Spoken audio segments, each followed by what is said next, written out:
করবেন, যিনি সমাজকর্মী হিসাবে আমাদের পাবনার বিভিন্ন মহলে থাকেন, সেই সমাজকর্মী জাহাঙ্গীর স্যারের কাছে আমরা বক্তব্য উপস্থাপনের জন্য বিনীত অনুরোধ জানাচ্ছি। বিসমিল্লাহির রহমানির রহিম। আজকে দুঃখ ভারাক্রান্ত মন নিয়ে এই পাবনায় যে মানববন্ধন শিশু নির্যাতনের বিরুদ্ধে আমরা পাবনাবাসী সোচ্চার হয়েছি, যারা এই আয়োজক কমিটি তাদেরকে ধন্যবাদ জানাই। সেই সাথে বাংলাদেশে শিশু নির্যাতন বৃদ্ধি পেয়েছে।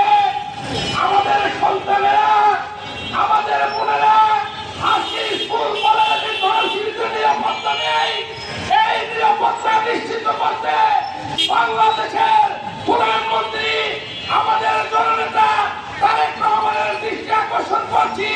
সেই সাথে এই হত্যা, এই ধর্ষণকারীদেরকে অবিলম্বে ইমার্জেন্সি ভিত্তিতে আইনের আওতায় নিয়েছে, তারা স্বীকারোক্তি দিয়েছে, তাদেরকে শাস্তি নিশ্চিত করতে হবে। তবেই আমাদের দেশে এই ধর্ষণ বন্ধ হবে।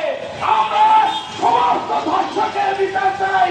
আমরা এই পাবনা দাসুরিয়া যে ভবানীপুরে ঝামেলা হত্যা হয়ে গেল, এই হত্যার বিচার চাই।